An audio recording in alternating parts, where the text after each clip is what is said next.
Beautiful. The recording is in progress. Good morning and welcome to our Cabinet meeting. Welcome to the member of the public over there, and of course welcome to anybody joining us online.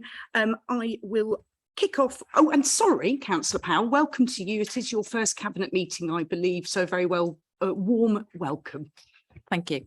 Moving on to item number 1, apologies for our absence. I received no apologies today, Chair.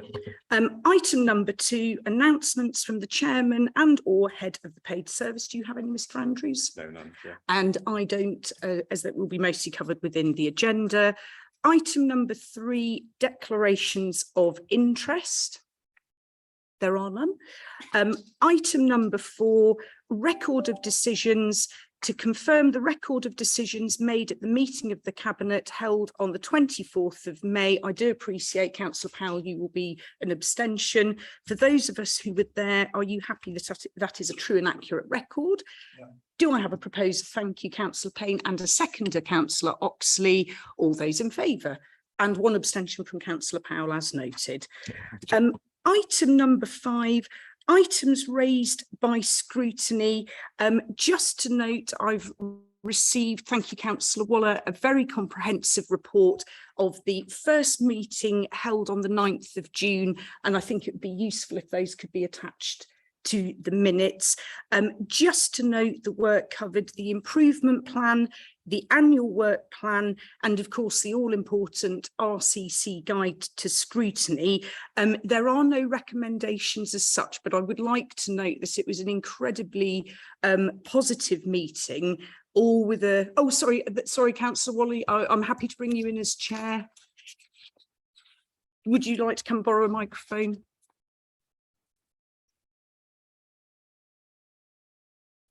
Oh, yeah, you're right.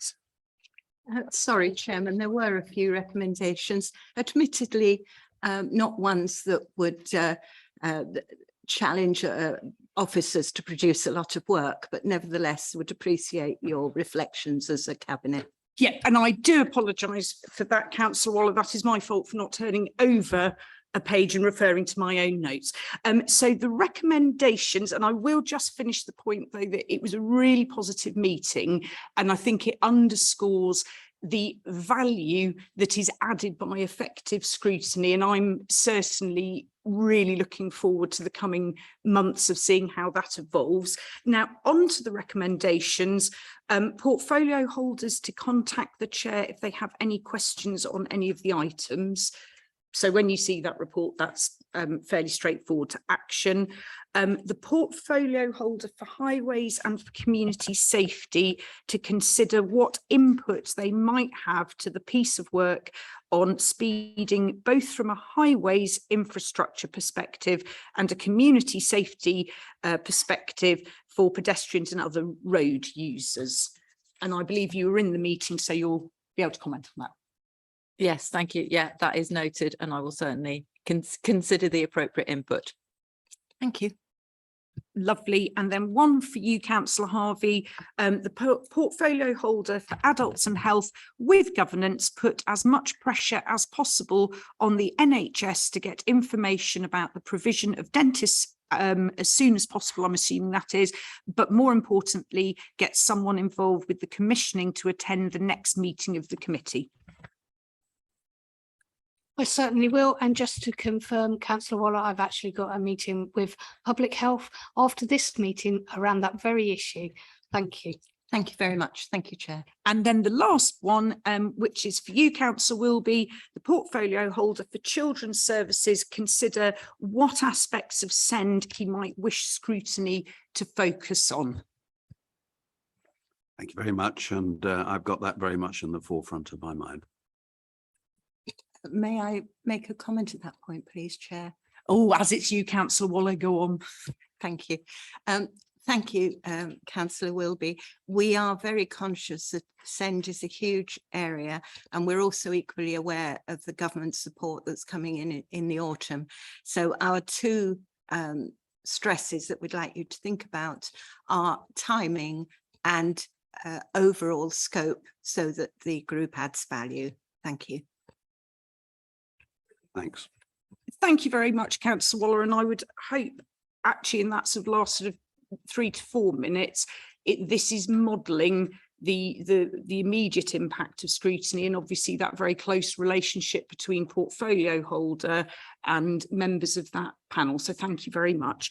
At which point I will move on to item 6, which is the annual report for 21 to 22, and I will hand over to Councillor Payne. Thank you, Chair. I'm very pleased to present the annual performance report for April 21 to March 22, which will be the last report issued against this set of objectives, as the next one will be against our new corporate strategy. The draft version of the new strategy is currently on our website for residents to comment on if they so choose. The complexity of the operating environment over the past year has presented many challenges to the council. We are still in the middle of the pandemic. We were still in the middle of the pandemic at the start of the year, and also had to contend with major policy change, local political change, a war in Ukraine, and the cost of living crisis. There has also been huge challenge recruiting staff locally, which is also a national problem raised by local government association with the government. The recruitment challenge has also impacted our finances, but more about that later. Against these challenges, the council has done a truly excellent job, and I'd like to say well done to all involved in producing the great results, and thank you. We missed a small number of targets. Where this has happened, we have acknowledged this. The reason why and what we're doing about it is annotated in the pack. I know at this point the leader also wanted to say something, so I will hand over to Councillor Stevenson at this point. Thank you very much, Councillor Payne. It was to make a general observation, I think possibly for the benefit more of members and members of the public. Clearly, there's a huge amount to be proud of within this annual report, despite all of the challenges that Councillor Payne has highlighted. This is a council that has been delivering consistently and persistently for our residents. How do we know that? We know that because of the data and the evidence and the meticulous analysing of that and the presentation. So I think it's a sort of note of, it's a reminder to us all. We all go on social media and we often see sort of quite flagrant comments that sometimes are very, very negative. That's not to suggest that those comments don't have validity for an individual, but it does mean that we need to make sure that we really look at the evidence to ask ourselves, is that an exception or is it the rule? And I think this annual report demonstrates unequivocally that actually we are a council that performs really, really well. Obviously, there are things that we are looking at to improve upon, hence our corporate strategy, which Future Rutland has played a key role in informing that. So I would hope that we're all really proud of our council, not just in terms of what is in the past, but what we can look forward to in the future. And I would like to absolutely underscore congratulations to the portfolio holders who I've known have had a big hand in that, members who've helped with scrutiny, and officers who've absolutely made sure that we've placed our residents first. So thank you very much, and thank you for letting me speak on that, Councillor Payne. Are there any other comments or questions, Councillor Wilby? Thanks, Chair. I'd just like to add my congratulations to the CEO and his team for doing a really remarkable job. We have been through choppy waters over the last couple of years, much of it induced by council, I have to say, and cabinet, and the staff have been resolute in dealing with all those problems, and they've done an absolute cracking job. And I also liked the way in which the performance report was produced. I think it's very user-friendly and it's got that Rutland feel to it. Thank you very much. Thank you, Councillor Wilby. Other comments? Councillor Harvey. Thank you. I concur with Councillor Wilby and would offer my congratulations. A special mention, obviously, to my portfolio. Any opportunity I get. I would particularly like to highlight the COVID test distribution, actually, and really highlight them. I know some around this table were here on Christmas Eve with me while we were trying desperately to get some out while there was a shortage going on in order to enable some Christmases. And particularly, we've learned how many COVID tests can fit into Councillor Wilby's car, a Volvo, all in individual boxes. It was some engineering. So, but I would particularly like to thank the officers involved in that. They went above and beyond, including driving. At one point, I think they drove to Mansfield to pick up the tests in order that some Christmases could go on. So I would really like to congratulate them. Thank you. Thank you, Councillor Harvey. And I think in that short sum, this is Rutland and we do. Thank you. Councillor Oxley. Well, just again, it has been a very difficult year with many pressures, financial and from within the community. But as I say, it is encouraging that we, I believe, have emerged as a stronger unit. The people who are sitting here on Cabinet, hopefully we have a new cohort, and I believe that will be really of help as we have a cross section of the whole council represented now on Cabinet. So I just wanted to mention that. Thank you. Thank you very much, Councillor Oxley. Anybody else? Councillor Powell, no pressure. Yeah, I feel I have to say something as everybody else on this cabinet has said something, but yeah, to endorse what's already been said, having obviously joined the cabinet and taking over this portfolio, I am impressed with the work that's been done by officers and the previous, portfolio holders and members to actually get us where we are. And I look forward to working with everybody to maintain and improve on that performance. Thank you, Councillor Powell. Were there any other comments before I go?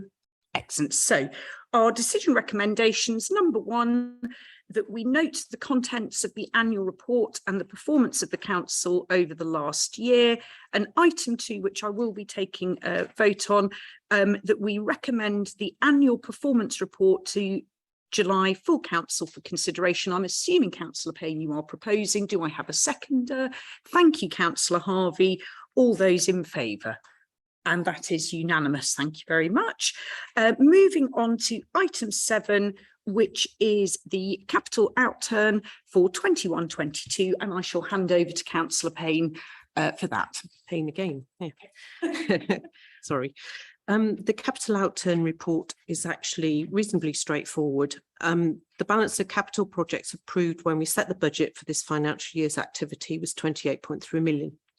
Net changes of 8.39 million have been made since a revised budget which revises the budget to 19.962 million for this report, and details of those changes can be found in your report.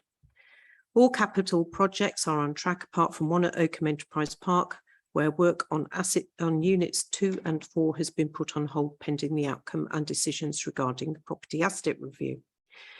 We were asking Cabinet to note the report, but also to approve 2 projects to be removed from the capital programme, Derwent Drive and Cottesmore Road, and they were worth sort of 80k and 50k respectively. These were both for affordable housing. They're being removed as there are issues with planning and private right of access, which has meant developers have stepped down from the project. That's all the comment I have to make on that report, Chair, unless anybody's got any questions. I open it up to the rest of Cabinet. Any questions? No? So I think that's a sign of a very, very good report, Councillor Payne.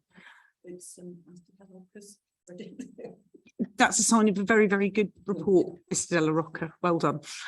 So in which case I will move to the decision recommendations 3 are for noting that we note the capital outturn position as at the 31st of March 2022, that we note the changes to the latest capital programme as at the 31st of March 2022, and 3, we note the unallocated capital funding as at the 31st of March 2022.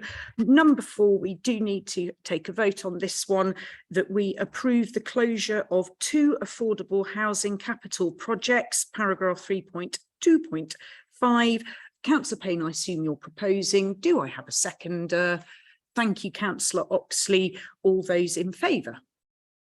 Lovely, that's unanimous. Moving on to item 8, which is back over to you, Councillor Payne, for the revenue outturn for 21-22 and the 22-23 budget update. Thank you, Chair. I have a bit more to say about this report, which is a lot longer than the others. The last financial year, 21-22, is a difficult one. At the start, as Cabinet will be aware, we were still in the thick of the pandemic and lockdown, which presented its own economic challenges for our residents and the council alike. As the year progressed and the pandemic and restrictions eased, we were faced with a different set of economic challenges, and sadly and unbelievably, a war in Europe kicked off. The world moved from one crisis to another.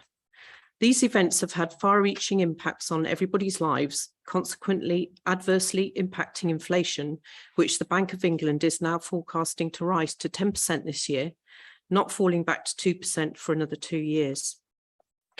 This has hit spending power for all of us, and the council is experiencing the same issues as residents with the increasing cost of living, soaring fuel and energy costs, and shortage of supplies, but more about that in a moment. Just stepping back for a while, in 21-22, RCC did an incredible job to come in under budget to the extent of 3.3 million. Of this, £1 million came from our planned savings project, 1.3 million came from unexpected income from grants and the winning of a social care case amounting to over £500,000. Another £1 million came from reduced demand on social care, recruitment challenges, and increased revenue due to the lifting of COVID restrictions, for example, with parking, which increased considerably.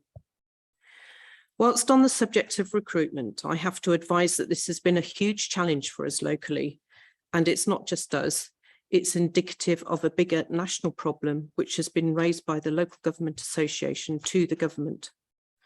The shortage of staff in this sector has saved us money, but we have to recognise it has placed a huge strain on those who are in post and have absorbed extra workload to compensate for the vacancies. We are currently working creatively with neighbouring councils to help with this problem. I have to give a huge vote of thanks to all the RCC staff who contributed to this amazing result in 21-22, despite the challenges that they faced.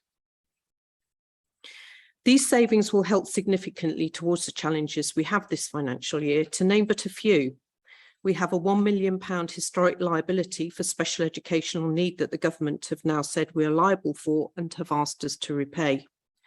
150,000 to deal with the leisure facility at Catmose. A special care pressure of 520,000. Cost of living utility costs have increased 250,000. Pay inflation from 2 to 4% adds 347,000 to our costs. Home to school transport, an extra 300k. New responsibilities, 535,000, which are likely to be offset by new burdens funding, but the government haven't told us how much this will be yet. In addition, there are also new contract lettings for waste, highways and ground maintenance, which will increase beyond existing contract budgets. These need to be accounted for. There is some good news, however. The rise in inflation should give us a better saving income of £100,000. A small bit of positive news. Today, I'm asking Cabinet to agree an increase in our budget for 22-23 of £3 million to meet these additional pressures, but to be placed under a new budget management process as explained in the councillor briefing on the 6th of June. This budget won't be distributed to the budget holders as per the normal process, but will be held centrally by the Section 151 officer and will only be released when fully justified and the requirement balanced against estimated figures, potential savings in 22-23 and new burdens funded are understood. The budget will only be released after thorough analysis, placing much more stringent controls around its management. Moving on, in the medium-term financial plan, you will see from the paper that for 22-23, we are anticipating a financial deficit of 2.6 million. This includes assumptions in respect of pay inflation and inflation. The deficit increases year on year and creates a very serious challenge for this council. So what are we doing about this?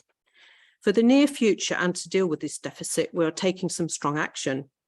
We have a list of cost savings initiatives, some of which will impact customer services and may be difficult to deliver.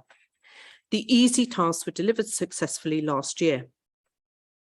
Cabinet are currently prioritising these for delivery.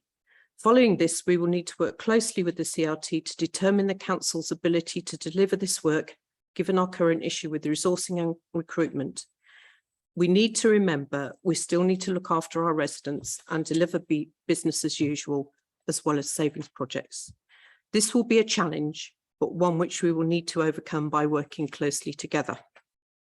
We're undertaking an asset review, which will deliver a strategy for dealing with the council's property portfolio in September this year. This is an important cost avoidance exercise, and the sooner we deliver on this, the sooner we stop spending on expensive maintenance bills. So this is an important exercise for us financially. In addition, a tender will be issued in the next week or so for the transformation project the council approved in February. This will put our residents first and identify how we can work more efficiently and effectively across the council to improve our customer service whilst reducing cost. This work will start late summer after we have selected a suitable partner. We also continue to work hard to bid for any funding opportunities the government present to us. The Levelling Up Fund grant paper you will receive after this one is a good example of that. Another subject members will need to start thinking about soon is the level of council tax we need to agree upon to contribute to the general fund next year. If we can agree on this sooner rather than later, it will help us plan and deal more specifically with the deficit of 2.6 million, which is currently forecast for 22-23. Lobbying for better government funding for Rutland residents is a continuous process. We are working with our MP on this, who got us an appointment with Kemi Badenoch, Minister of State for Housing, Levelling Up and Communities, who has made the civil servants responsible for the Levelling Up reforms available to us. We have had an initial meeting with them and will continue this relationship to educate them regarding the way the council works, what it can control and influence as far as cost management is concerned and what it can't. And we continue to be part of the Rural Services Network Lobby Group SPARS with the next meeting on the 23rd of June, which will be attending. The Leader and Chief Executive continue to be involved with our neighbouring councils, exploring possible relationships using levelling up and devolution as subject matters, seeking to benefit Rutland residents. I'm sure the Leader will be happy to expand upon this if required. Chair, I'm finishing at this point and happy to answer any questions and would like to propose the recommendations as set out in the paper. Thank you very, very much, Councillor Payne. Questions, comments? Councillor Wilby. Thank you, Chair. I'd just like to pass on my undeniable congratulations to our Finance Director, Mr. Della Rocca, and his team, who I've watched on the many virtual meetings that we have getting greyer and greyer as they sort of try and sort out the various problems that they've had to deal with. They've done a fantastic job, and thank you from the bottom of my heart for keeping us on the straight and narrow.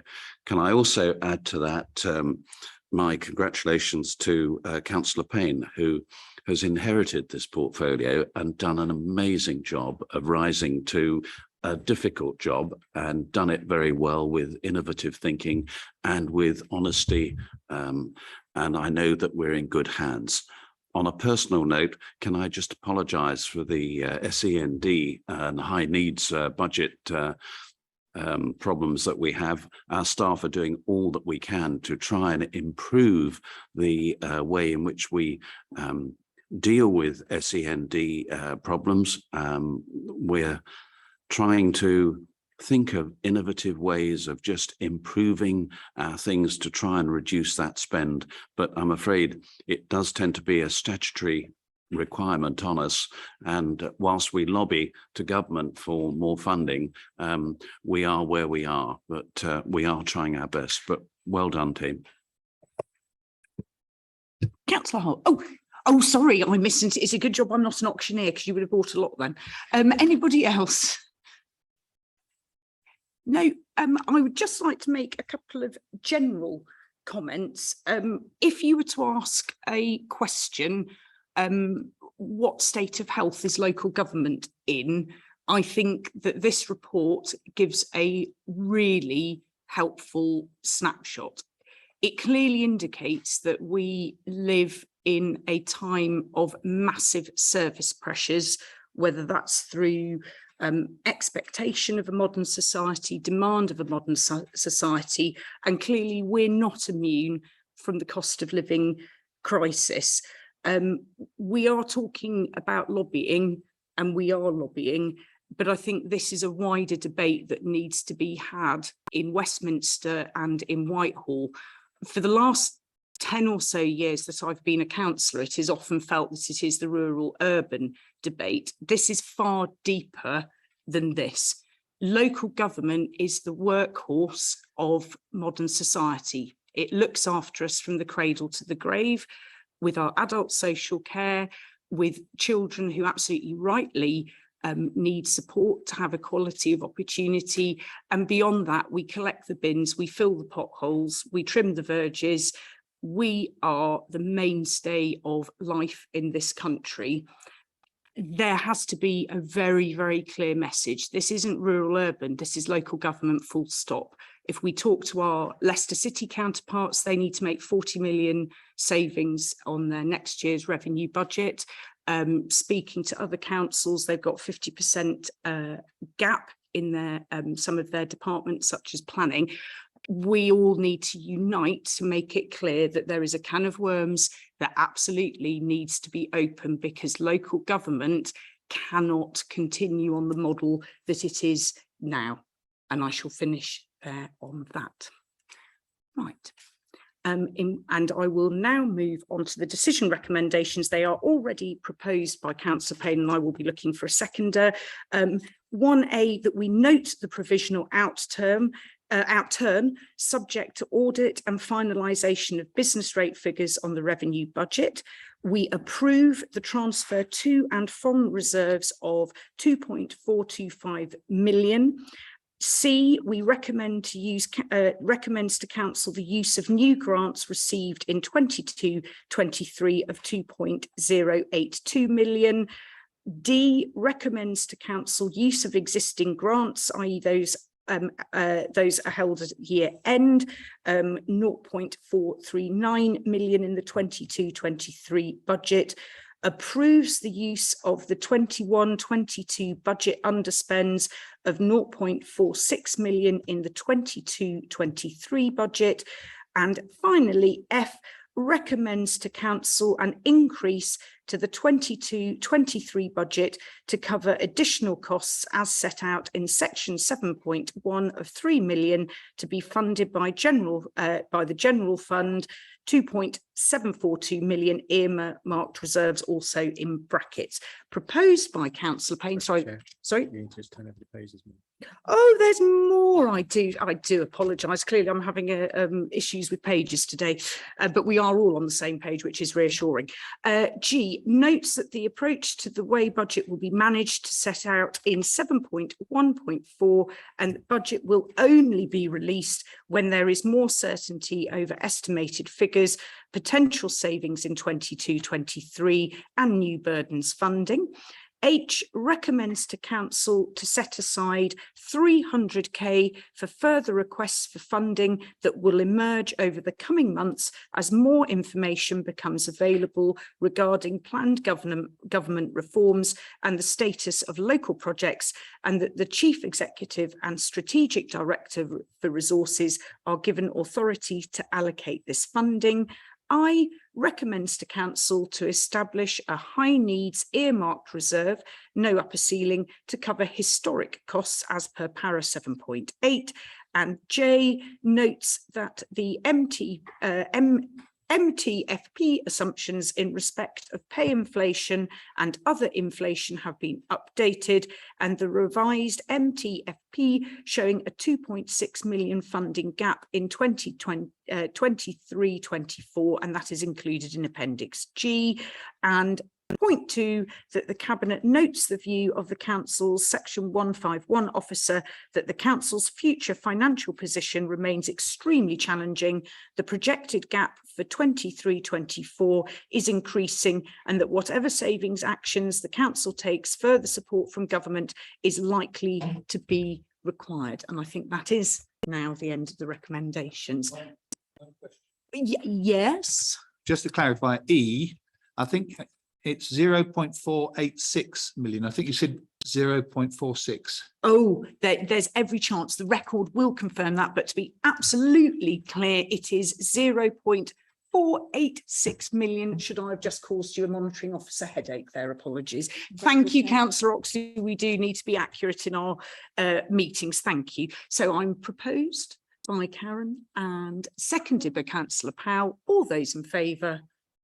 Lovely, and that is carried. I now move on to item 9, which is the levelling up fund. I will now refer to it as LUF for some semblance of speed. So the recommendation before you is to approve our application. I do just want to offer a little bit of background with that. We are all aware of the Levelling Up white paper. The very broad aims, rest assured you can go on the .gov website and you will have far more detail. Broad aims to address disparities across the country by investing in key infrastructure with the overarching aim of improving everyday lives and enabling equality of opportunity. The methodology behind this is important. The principle that rather than somebody in Whitehall telling us what we might or might not need, or creating a grant that we bid for on a very, very narrow allocation, this is working on the principle that local areas know themselves the best. We collect the data, we deliver the services from the grassroots, engaging with our residents, right through to obviously working with our directors and the chief exec, and obviously with our partners. Therefore, we've put together a bid working with Melton Borough Council. And again, that was another important part within the white paper. It refers to silo working in government. Actually, what we don't want is silo working within the East Midlands. We need to be partnership working across our borders and, of course, working with our MP. Therefore, what you have in front of you is Rutland and Melton Borough Council's bid there. There are 3 key theme areas. Transport investments. Now, we absolutely know that rural transport is very, very challenging indeed. We know that from our local transport plans 1, 2, 3 and 4. And we know that from our work on the bus service improvement plan.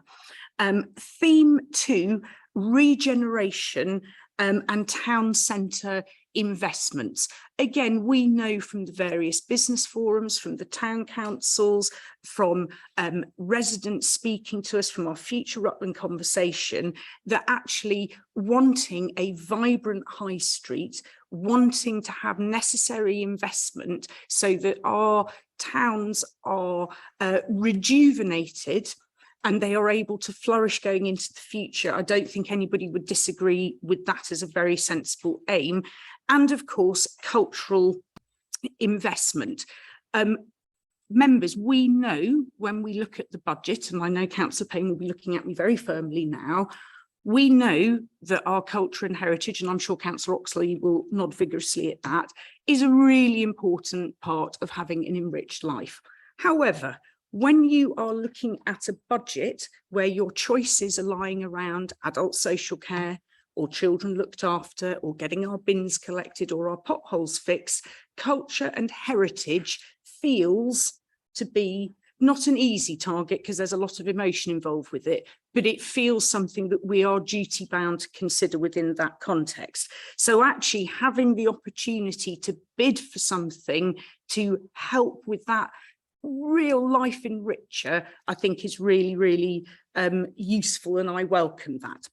Now, in terms of obviously the overarching aim of tackling deprivation, we are very, very familiar with being told that Rutland's very affluent. We know that actually from our central government funding settlement. It's, you know, that's, oh, you're all really affluent. What you will see in Appendix A is a very, very different story.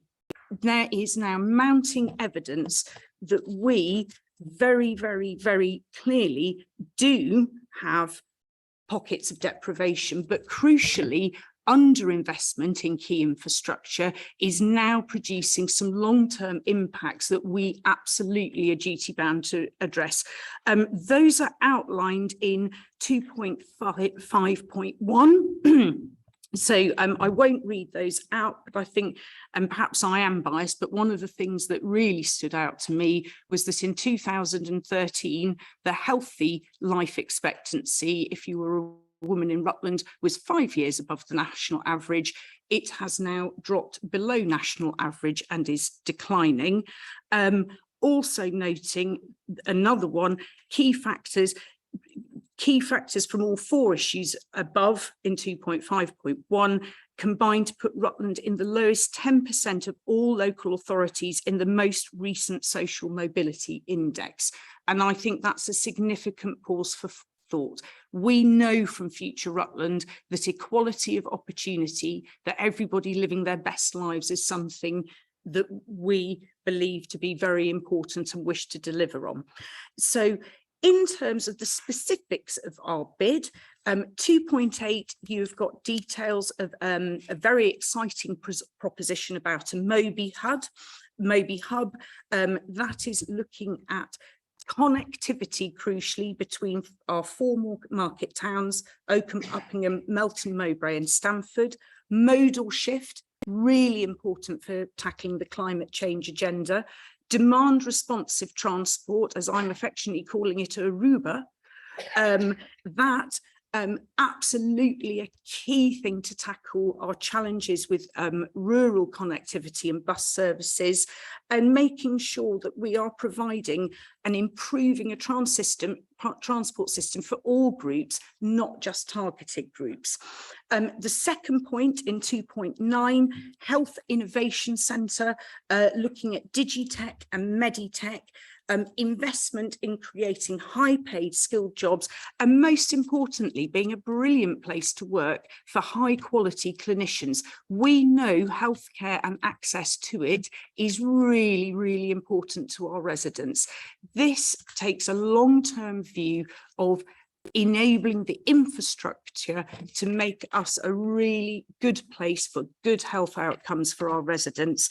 And then the last part of our bid is 2.10, which is a digital interpretations of Rutland's heritage assets. I've mentioned our financial climate, but now we absolutely know we've got an amazing ichthyosaur, the sea dragon. We have the amazing Roman mosaic find. I'm not going to put how many million it would be to sort of have the ichthyosaur, the mosaic physically there. This is a great first step, that we have got a digital interpretation, which I believe can move as well to all parts of the county. And with that sort of attraction, we're not just making Rutland a great place for our residents, but hopefully that will increase footfall, which we know will have a big impact on the overall health and vibrancy of the county. One comment that I would like to make, because I did put a blog on Facebook about this, and one of my Uppingham residents said, yeah, that looks really encouraging. It's very Oakham centric. And I thought, oh, that's an interesting point. The point I would make now, to future-proof Rutland, we cannot be silo workers. That means we look across border to work with partners, but also internally, we are thinking about one county. What's good for Oakham will be good for Uppingham. What's good for Uppingham will be good for Preston or Ridlington or whatever. We want good healthcare for our residents. We want a well-connected county, and we want to make sure that we have a strong economic strategy through this. So, and you'll be pleased to know I'm coming to the end of my introduction. I do have a couple of amendments, because you will have noted in the paper the deadline for submission is the 6th of July, which is very soon upon us. Needless to say, Whitehall, if you're listening, please take note. The guidelines came through at very short notice for that deadline. So we have been working at significant pace. And I believe yesterday we received some further clarification of guidance. So therefore, we now have amendments to include in that. One part is around needing a lead authority to manage a successful bid. We are a transport authority, Melton isn't. It is therefore likely, I think it's reasonable to say that that would fall upon Rutland. Mr Della Rocca and Councillor Payne, you will be pleased to know, clearly we absolutely must have additional resource to do that, and it must be full costs. And also we have got the looking at any impact on the medium-term financial plan. So I have got two additional recommendations to include in that. Are you happy for me to read it out when we go to the vote? Because I've talked for long enough, so we'll go into questions and any comments. Councillor Oxley. Thank you, Chair. Yes, I welcome this paper as the portfolio holder for climate change. Public transport is an integral part of the offer in order to be able to help people, especially with the cost of putting petrol into cars now, incredibly high cost to the local families. So we must do all we can to encourage people to use public transport and help them if they need to get in public transport. People need public transport to get to work. So hopefully this will underpin that offer. I'm also very excited about the opportunities that the digital display offers as the portfolio holder for culture and leisure, and talking to officers. What is being put together, I think, will actually help to broaden the interest in what we have found with the ichthyosaur and the mosaic, not just locally but regionally. And the display, as you say, is portable, and we may even be able to take it to other parts of the region and perhaps generate some income from it as well. So, but most importantly, it is something which we can, in the short term, we will be able to use it to show people exactly what has been discovered, because it is of national importance. And it's very exciting. We just have to see how it pans out in the future, but this is certainly a way of getting it out to as many people as possible in the short term. So I welcome it. Thank you. Councillor Powell just picked you to the post, Councillor Harvey. Thank you, Chair. I was just going to add my support of this paper and the various aspects of it that Councillor Stevenson has outlined, and Councillor Oxley has rather stolen my thunder on what I was going to say about transport, which is in my portfolio. But that's fine. No, just to make the point that transport in our county is obviously a very challenging issue, and it directly links to enabling people to be connected, to helping with the issues that we do have that you've alluded to, of the sort of social deprivation often hidden, and that is often to do with access to transport. So anything that we can do to help on that, I think, is warmly welcomed, and particularly in terms obviously of the funding attached to making some of that happen and addressing some of these challenges, which will remain challenges, but maybe a start to address those, as well as the climate change issues around that. Thank you. Councillor Harvey. Thank you. Our portfolio holder for finance will be proud of this question. It's just some clarity on the amendment. I just wondered whether we could confirm whether we can claim the costs back for the staffing costs, the additional staffing costs, even if we're not successful, was my question. So appreciate we'd get them if we were successful. Will we be getting them if we aren't successful? Oh, that's a Bobby Dazzler of a question, and I've immediately looked over at Mrs. Sharp for a fulsome answer. The cost associated with being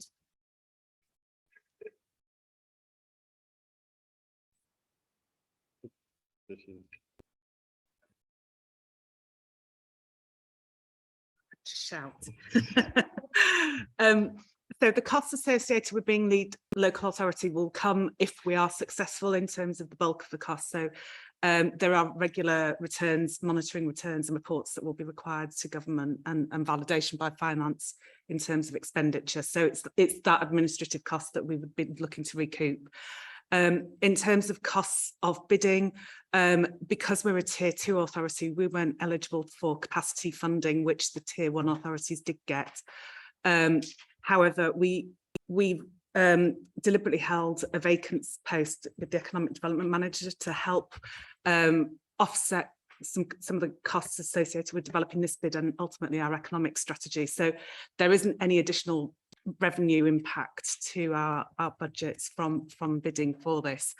The other aspect that we do have is some capacity funding for bidding into a separate process, the UK Shared Prosperity Fund, but that capacity funding will help develop and offset some of the costs that we've incurred through this process as well. Thank you, Mrs. Sharp. I would just add that perhaps we could add the costs associated with these bids. Bearing in mind we've already done one levelling up bid, perhaps we could lobby government on that, in that there's an ongoing cost thing around this money. And that, I think, is an incredibly important point, and it is something actually that I raised at the Unitary Councils network. We're in a sort of invidious catch-22 position. The government announces obviously a big sums, you know, the BN is mentioned at it. Authorities that are then invited to bid. I suppose the most recent example is BSIP, the Bus Service Improvement Plan. We know that takes a huge amount of work to put the data and the evidence together, and obviously we want to keep our business as usual going. At some point, do we have to make a choice saying, actually, what is our likelihood of success compared to the resource we're using? Equally, though, you potentially are in a position of turning around to Whitehall going, oh, actually, no, we're not applying for that because it isn't worth our while. And I think, you know, that is part of the comments that links into what I've said on our revenue budget, that there need to be some serious conversations about that. I think the intention with levelling up, though, is that we are putting together in it that we're our own us. And the other thing I would say, a lot of the work in BSIP we are now using with this LUF bid, and in fact that's sort of very clear with Appendix B, because actually the legwork, the research, the evidence collecting means it's there on the shelf now. We know what will be best for our community. It's just getting that capital investment upfront to enable us to do that. And obviously, just to reassure Councillor Payne, absolutely taking into consideration the medium long-term revenue cost implications with that. So I mean, it's a very complex position that we're in, but thank you for making that point, because well, I mean, it's another part of the local government jigsaw, so thank you. Say something about. Oh yeah. Sorry, just to add, because obviously the amendments will come in a second. In terms of lead authority, obviously recommendation is for us to negotiate with Melton about which lead authority. In the meeting itself, I think we're in agreement that if we were to be the lead local authority, I think there were 3 requirements that I would want us to see met. The first is that there's effective governance to administer the programme. So there's oversight of both sides of the programme as the lead authority. There's funding associated in the programme to fund all the administration costs of being the lead authority. And third, that there are effective legal agreements that pass the risk associated with the progression of each side's bid to the local authority, so the lead authority doesn't take responsibility for the other local authorities' progress. Are there any other further comments or questions? No, in which case I'm going to go to the decision recommendations. I'm going to do one, then read out the 2 additional ones, which I believe the Section 151 officer has also looked at. Yep, excellent. And then I will go to 2. So number 1, approves the submission of a joint application for Rutland County Council and Melton Borough Council for round 2 of levelling up funding in line with the council's constitutional financial procedure rules. I'm now going to go to our additions. Authority be delegated to the Strategic Director of Places in consultation with the leader and portfolio holder for economic development to agree with Melton Borough Council which organisation acts as nominated lead local authority for the levelling up funding bid. The lead local authority function should be undertaken on a full cost recovery basis, and a formal agreement between the 2 local authorities governing the working arrangements, including a partnership governance structure. I feel we've covered every base in that one. And then the second additional amendment, authority be delegated to the Section 151 officer and Strategic Director of Places in consultation with the leader and portfolio holder for economic development and portfolio holder for resources to include indicative match funding in the bid, so long as it has no direct impact on the council's medium-term financial plan and subject to formal council approval should the LUF bid prove successful. Excellent. And then I shall move on to the one that is the final recommendation that is published. Notes that the joint application is submitted on the basis that a detailed discussion regarding funding, including any ongoing financial implications, would be required should the council be successful in securing the bid. Any discussions would result in a full council decision to accept or reject the funding offered. I'm happy to propose that. Do I have a seconder? Thank you, Councillor Oxley. All those in favour? Thank you very much. Possibly we need a recommendation to now cross our fingers and do grant dances. Right, excellent. Moving on to item number 10, which is over to Councillor Powell, which is the Market Overton Neighbourhood Plan. Thank you, Chair. I'm pleased to bring forward to Cabinet another neighbourhood plan, this one from Market Overton. And first of all, I'd like to congratulate and recognise the time and effort put in by the volunteers in Market Overton who prepared this plan and undertaken the necessary consultations locally. It's not an easy task to pull these together. Cabinet members have the papers before you, and I would like to propose the recommendations set out from 1 to 5, basically from publishing it for public consultation through to the various stages of examiner's report and subject to the outcome of the referendum, that it is adopted. Do you need me to read out those recommendations one by one? Oh, to be honest, because I'm reading out recommendations, can we take them as read, or do we need to have them read out? No, take them as read and you can then approve. Read Excellent. them out at the end. Yep, are you happy with that? Yes. Yeah, Very good. that's fine. So yes, I'm proposing that we having made those recommendations, that we agree the next step in the process of this neighbourhood plan. Lovely, thank you. Are there any questions or comments? Yes, over to the ward member, I believe. Thank you very much, Councillor Stevenson. Yes, I would like to congratulate Market Overton. This has been a long process, long hours by the villagers, and I think it's an excellent document, and I would be happy to second it and fully support them. Thank you. Brilliant, thank you. Are there any other comments or questions? No, and I think, well, we've got our proposer and our seconder, and I shall just whiz through the recommendations. Number one, that Cabinet agree the draft Market Overton neighbourhood plan is published for public consultation for a minimum of 6 weeks. 2, following public consultation, the draft plan and representations received are submitted for independent examination. 3, the Strategic Director of Places be authorised to appoint an independent examiner in consultation with the Market Overton Neighbourhood Plan Group.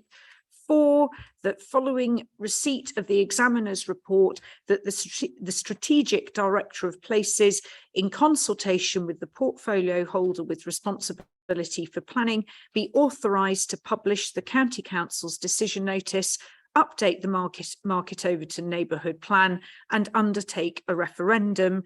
And finally, 5, subject to the outcome of the referendum, that the Strategic Director of Places, in consultation with the portfolio holder with responsibility for planning, be authorised to make the Market Overton neighbourhood plan part of the development plan for Rutland.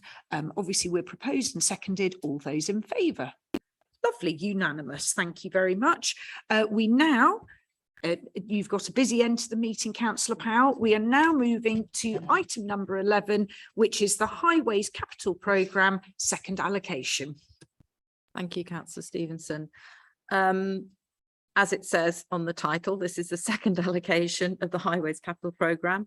And as the value is 1.506 million, the recommendation is that the Cabinet recommends it to Council for approval, which I'm supporting. It does come from the Department of Transport, the highways maintenance block funding, so it's fully funded on that. The first allocation of £1 million was approved by Cabinet on the 8th of March, so this is the second. The use of the money is set out in this report. It's based on robust evidence base and an inspection regime, bringing forward those particular items to be covered by the various sort of aspects of highway maintenance, and on asset conditions surveys using a risk-based approach. There is planned maintenance in there and drainage schemes. We've got a good record on maintaining our highways, and so I would endorse this report and the plan. Thank you. Thank you, Councillor Powell. Are there any questions or comments? Thank you, Mr. Wilby. Thanks very much, Chair. Whilst we're talking about highways and maintenance, can I just say that yesterday morning I was woken up very early by this dirged noise going up Essendine Hill, which continued on for quite a long time, and it was the steamroller preparing the road. And I thought we might be marooned in my house for at least 2 days. But later on that day, with great effect, they'd finished and they'd done an absolute brilliant job. So my congratulations to the team who were working on that bit of road. Thank you. And I think your comment absolutely underscores why, as a county, we have absolutely made sure that we've kept our roads up to a good standard, and in fact one of the best in the East Midlands, soundbite there, is because it actually impacts our everyday, it impacts everybody's lives every single day, whether it's our footpaths or our carriageways. And I think Councillor Power having a paper that clearly demonstrates that we are evidence-based, we're about using money in a timely fashion, so prevention is better than cure, and ultimately we are still band 3, the highest on incentive funding. So you know, there's a lot to be proud of. So you know, well done, Councillor Powell and the team. Councillor Oxley. Well, just to carry on from that, I think the evidence is obvious when you go into the neighbouring counties. Going to Stamford, the potholes. I mean, people are dodging potholes. There's more potholes than road in many places, and the same with Northamptonshire. So I commend our team, the highways team, for the work that they are still doing in order to make sure that our roads are fit to drive on. Thank you. Thank you very much. And in which case, I will go to the decision recommendation. Obviously, the financial threshold has been noted, so therefore our decision is to recommend to Council that the Department for Transport, DFT, Capital Highways Maintenance Block funding allocation received to the value of 1.506 million is used for highway carriageway, footway, bridges and drainage schemes as per Appendix A. We have a proposal from Councillor Powell. Do I have a seconder? Thank you, Councillor Harvey. All those in favour? Great, that's unanimous. Moving on to item 12, Councillor Powell, that is the interim position statement on housing development. Thank you, Chair. Helpfully, my computer has just logged itself out. So if I can just get the paper back up again. Okay. Right, interim position statement on housing development. It's okay. As well as the roads impacting on people's everyday lives, very conscious that at the moment planning applications are impacting on every resident's everyday lives. At the moment in Rutland, as been stated before, we don't have a 5-year housing supply, nor do we have a recent local plan. We have a local plan, but it's not recent. This means that decisions on planning applications are having to be, and I'm quote inverted commas, tilted in favour of sustainable development. They have to be in line with national planning policy framework. So what can we do about that? This paper, firstly is to get on with the process of producing a new local plan, which is happening. A lot of work's gone in already, and that the first stage of looking at the issues and options on that will be going out to the public at the end of June. The second is the focus on re-establishing the 5-year supply.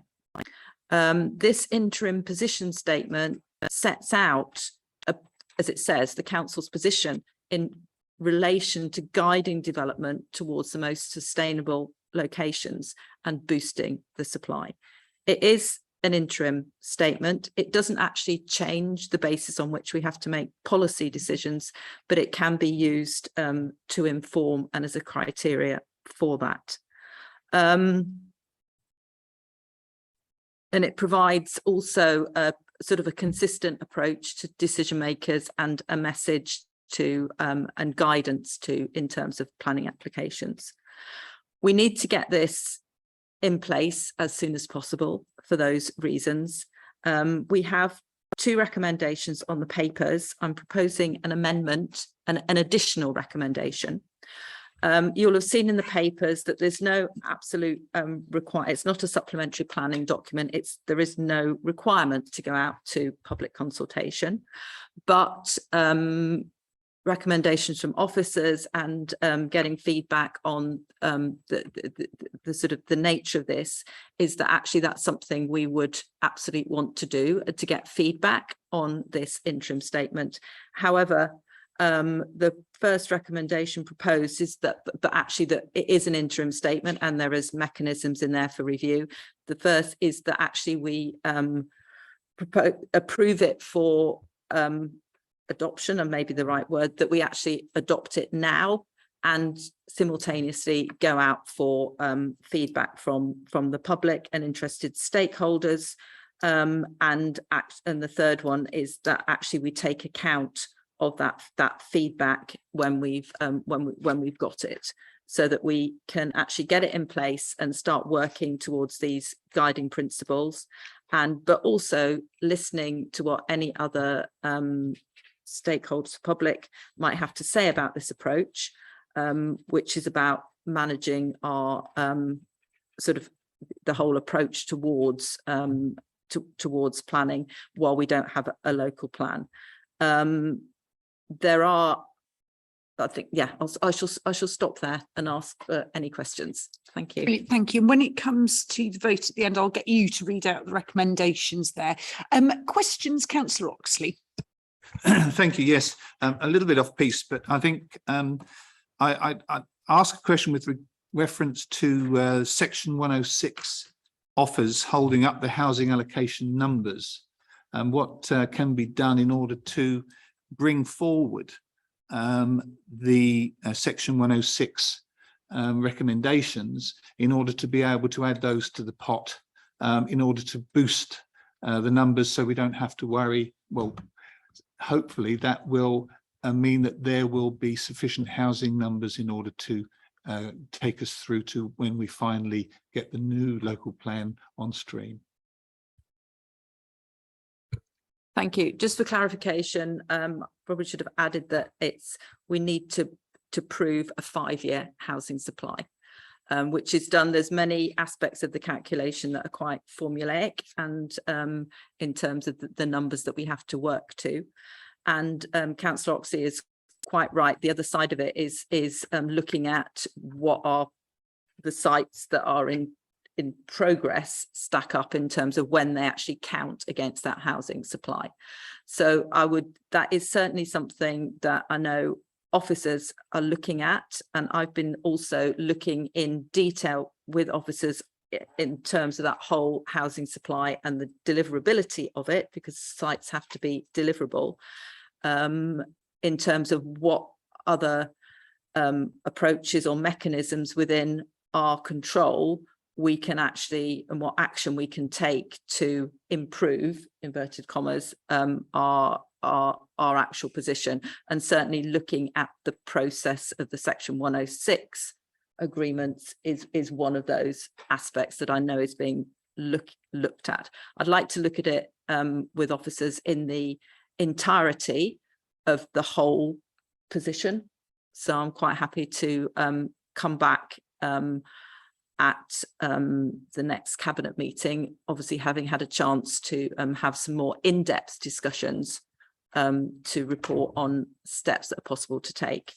But to go back to the interim position statement, I think that I'm recommending that we actually adopt this now as the first, as a step in that process. Thank you. Thank you, Councillor Payne. Absolutely support the adoption of this now. In my own ward in Ketton, we've had 5 sites and 173 houses approved in 9 months.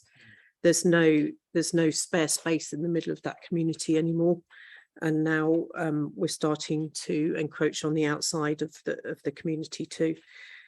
So anything we can do in the interim to put out an interim statement to developers and to assure the community that we have got this in hand and we do understand the dire straits they're in at the moment, and also to speed up the signing of the 106 agreements so that they're involved in the 5-year housing supply calculation, because I know in Ketton at the moment that is holding up a number of sites, at least 3. counting towards that supply of housing. So yes, please, thank you, Rosemary. Anything you can do to assist will be gratefully received. Did you want to comment, or are you happy for me to go to Councillor Harvey? Councillor Harvey. Six. Oh, I'm so sorry. Yes. Yeah, lovely. I'm in your hands if I look over in that direction. Councillor Harvey. Thank you, Chair. Yes, I concur with Councillor Payne. Actually, this is a really well written document, so I'd like to thank the team. The one thing I liked, I think it's a really good document for members of the public to look at and to begin to realise material facts and what they can put forward if they want to object, or alternatively if they want to kind of be in favour of site. So I actually liked that element of it. It gives some clear understanding of some of the challenges, but also how that can be worked around, and so I particularly like it. So I'd like to congratulate the team. Mrs. Sharp. Thank you, and I'll pass that on to the team. I just wanted to come back in relation to the section 106 issue, just for a point of clarification, really, and with reference to Ketton in particular. There is clearly work that we can do and want to do as a team to look at how we might improve the process on our side, but I think it's important that there's an awareness that quite often the 106 agreements are resting with developers in terms of progress, as opposed to the planning team. Ketton's a particular example in one case where there's some complications around land ownership, which mean we can't progress with speed in terms of finalising that agreement, and we are very much in the hands of the developer. So there's a piece of work that as Councillor Powell said, that she will lead on in terms of looking holistically at all of the activity that we can do to fast track delivery of the five-year housing land supply, and certainly working with Sarah as Deputy Monitoring Officer, we've already done quite a lot of work to speed up or look at speeding up the legal processing on our side, and we've got another meeting tomorrow, on Thursday, in fact, to review that again. So I think working with Councillor Powell, will come back with an update on any further work that we can do. Thank you. Other comments? Yes. Thank you, Councillor Stevenson, and thank you for that confirmation. I think it's just to put it in the context, and as everyone knows, even the calculation of the housing supply and the numbers we have is a complex formulaic calculation. A lot of this is driven by government and the way that the formulas are calculated. What we can do here in Rutland is just work on the things over which we do have influence and control to actually help shape that planning policy. But it isn't a simple fix, and it is but it's something that would take the steps, and I know officers have been working on that the things that we actually can do that can help that process. Thank you. Brilliant. Thank you ever so much, Councillor Powell. And I know, this is a massive concern for residents, absolutely understandably. And I think it's very heartening to know that both the portfolio holder, the director and the planning team are absolutely with the residents on this and wanting to get that 5-year supply sorted absolutely as soon as possible, whilst making sure it's completely compliant. So therefore, I'm going to hand over to you, Councillor Powell, to read out the recommendations, and then we'll go to the vote. Thank you. So the first recommendation is approves the interim position statement on housing development in order to guide developers and investors and to function as a material consideration in decision making on planning applications pending the production of the Rutland local plan. And then the second one is number 1, I suggest as it stands already, which is approve the interim position statement on housing development for public consultation in order to guide developers and investors and to function as a material consideration in decision making on planning applications pending the production of the Rutland local plan. And the new number 3 is delegates to the Strategic Director of Places in consultation with the portfolio holder for planning, highways and transport, the consideration of all responses made through public consultation and the determination of any subsequent changes to the interim position statement. Exactly. Yeah, and I'm assuming that you're proposing that. And do I have a seconder? Thank you, councillor Oxley, and all those in favour. Lovely. Item number 13 is any other items of urgent business. I don't think there are any. So, which case, thank you ever so much, everyone. I will close the meeting at 11:14. Thank you.